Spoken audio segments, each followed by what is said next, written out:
Talvez ele possa querer dar um peso, fazer uma outra leitura, dourar uma pílula, mas o Flamengo somou um ponto. O Flamengo somou um ponto e foi atrás, inclusive, para somar um ponto. Ganhou talvez até ali, eu acho que começa a amadurecer uma ideia de recuperação do Pedro. Quando não criou e não conseguia criar para a bola chegar ao Gabriel, ganha um Gabriel se afastando mais da área para servir, e aí vai voltar aquele debate, tem que jogar junto, não tem que jogar. Acho que é a circunstância. Um Gabriel que se afasta, quase no círculo do meio de campo, serve o Pedro, que faz um movimento interessante. Então, assim, ele soma um ponto pelo que o jogo vinha se apresentando. Quando a gente fala que o Corinthians deixou de ganhar 2, foi pelo que o Corinthians fez. O Flamengo, no caso, deixou de fazer muita coisa e acho que tem até o que comemorar pela circunstância que se desenhou. Liderança, 10 pontos, a vaga está encaminhada. Então, discordo um pouco dele nisso. Acho que o único aspecto que nos permite dizer que o Flamengo deixou de ganhar 2 pontos é pela diferença técnica. Aí você fala, bom, pera lá, o Flamengo com o time que tem, com a capacidade, com o potencial que tem, poderia ter vencido? É claro que poderia ter vencido, mas eu concordo com os companheiros que, assim, olhando para o que foi o jogo, concordo com o André que, assim, o empate me parece até o mais justo. O que eu acho o pior da declaração do Paulo Souza, para mim, é o defendemos bem. Isso. Porque o Flamengo se defendeu muito mal. O Flamengo se defendeu muito mal. No começo do jogo, com o Felipe Luiz pelo lado esquerdo, estava sofrendo demais com o Godoy lá. Isso já aconteceu em outras ocasiões, mas hoje chamava muito a atenção a dificuldade que ele vinha encontrando por aquele lado esquerdo. O Isla, para mim, falha também na marcação no primeiro gol do Tajeres. O adversário tenta marcar um time com o Flamengo sob pressão. A tendência é até que o Flamengo, pela qualidade técnica dos seus caras, inclusive lá atrás, se ele consegue se livrar da primeira, da segunda linha, de repente, né, você mete uma bola no Bruno Henrique, o Tajeres não tem essa qualidade para sair jogando. Então, hoje, se esse trabalho fosse bem feito pelo Flamengo, na marcação alta o tempo todo, como foi feito, muito bem feito no início do segundo tempo, talvez a história tivesse sido outra. O problema é a quantidade de dificuldade que o Tajeres criou para o Flamengo quando ele, Tajeres, passou da primeira linha de pressão. Foi uma coisa bem flagrante. Esse é o... Não consigo... Essa é a tatuagem do jogo. Exato. Não consigo entender por que o Paulo achou coerente com o que o Flamengo mostrou usar a frase nos defendemos bem. Foi isso que ele falou, não entendi. E só mais uma coisa sobre Gabriel e Pedro, que eu sei que o assunto é outro, que são as bolas aéreas, mas para acomodar o Pedro e o Gabriel ficar em campo, tem uma coisa bastante óbvia, né? É necessário que o Gabriel passe a jogar com outras características. Só que isso não pede a ele um esforço.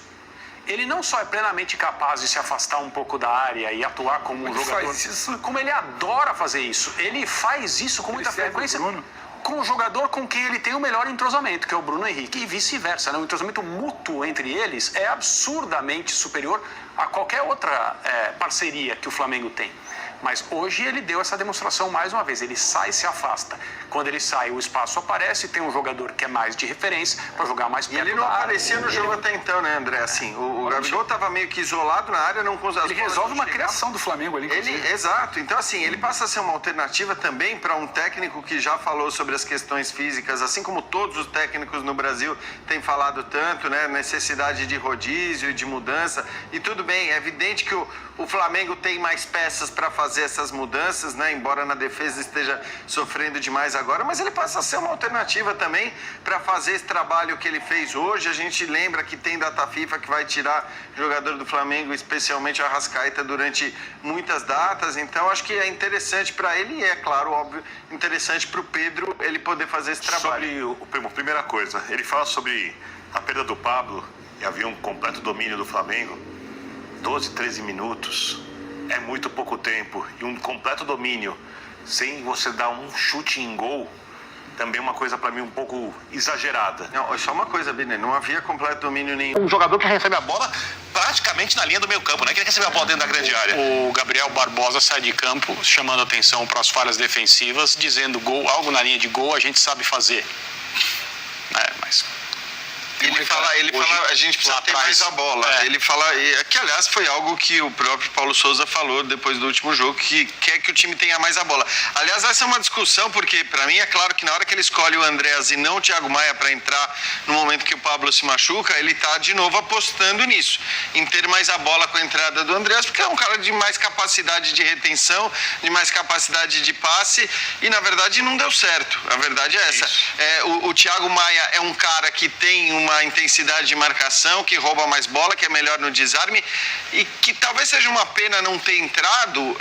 Aí eu digo porque, para mim, existe uma evolução do Thiago Maia. Claramente passou a haver uma evolução no momento que ele começou a jogar mais. Então tanto que tinha muito rubro-negro que queria até, mas isso não ia acontecer, porque o Arão é o cara que mais minutos jogou, se a gente considerar apenas Brasileiro e Libertadores. Sim. Mas tinha muita gente que queria que com a nova zaga, o Arão fosse para o banco e não fosse ocupar o lugar do João Gomes. Mas acho que ocupar o lugar do João Gomes, o Arão ali era normal. Para mim, o mais discutível é, na hora que ele tem que fazer a mudança, não colocar o Thiago e colocar o Andrés. Deixa eu fazer uma pergunta para vocês. Daqui a pouco a gente vai colocar o lance do gol do Tadieri, se estava impedido ou não. Já. Mas a pergunta que eu tenho para fazer é a seguinte. Até um minuto, estava ali, o Flamengo de Paulo Souza oscila muito, acho que era mais ou menos isso, assim. Mas a pergunta é, está oscilando demais o time do Paulo Souza? Aí eu pergunto para vocês, qual foi o melhor jogo do Flamengo? Por quê? Está oscilando? Porque contra a Universidade Católica... Eu acho que tem tempos. Palmeiras, Supercopa com o Atlético Mineiro, houve bons trechos. Isso faz bastante tempo. O São Paulo no Maracanã. Acho que talvez seja o mais completo, assim. São Paulo num período maior. Dentro da Libertadores, então não está oscilando. Ele está num nível que, para o torcedor e para quem se acostumou a ver o Flamengo melhor, está deixando a desejar. A questão, Prieto, para mim, é a seguinte: é o suficiente para o Flamengo ficar em primeiro lugar, se classificar em primeiro lugar, inclusive. No grupo. A questão a gente está aqui porque... O torcedor quer muito mais do que isso. Então, para mim é essa a questão. É o que o torcedor quer junto com o que o time pode oferecer. Porque o torcedor que quer, o time não pode oferecer.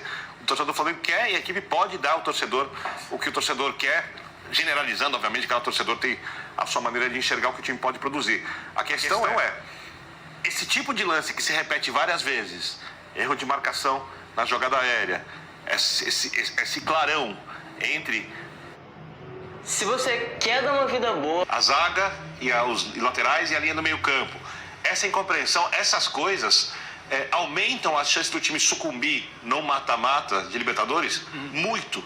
E elas podem ser corrigidas com acertos de treinamento, coisa que o técnico pouco pode fazer porque não tem tempo para treinar. Ou Davi Luiz e Rodrigo Caio. Não acho. Não é isso.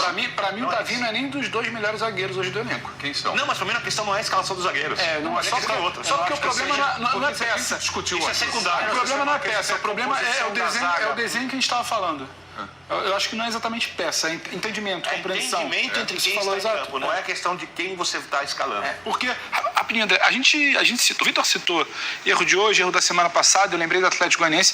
Se a gente puxar a ficha, teve um anterior também que me foge agora, o clube, um confronto anterior ao Atlético Goianiense. Se a gente puxar a ficha, a defesa mudou bastante nesses jogos. Mas não se resume só que o buraco era sempre por conta do entendimento, não por causa das peças. Bota o Prieto ali que resolve. Não, sim, mas uma vez que você vácuo ali. Ajusta a defesa, você também não libera o Arão para fazer uma função num setor que ele conhece muito melhor do que a zaga. Hoje acho que é o Jean que cita. O Jean está na transmissão, se não foi você, me corrija, Jean. O Jean cita, não sei se o Jean, o Paulo, mas hoje não é nenhuma situação do Arão. O Arão era a única opção ali pro momento. Sim, tinha 8 desfalques, lá, teve mais problemas. Ele não tinha zagueiros. Você não tinha o que fazer ali. Hoje eu acho que é muito mais uma situação, e isso tem que ser debatido. Acho que isso é pauta pro longo da semana e para depois. É muita lesão. É muita lesão nesse Flamengo. A gente não consegue entender porque não fala. Não era o Flamengo. Não, no Flamengo tem um Atlético que perdeu o Vargas no primeiro tempo, perdeu o Mariano no primeiro tempo, ambos por problemas musculares, e o América perdeu o Paulinho Boia. Sim, foi no segundo Paulinho tempo. Boia. Você viaja com 8 problemas.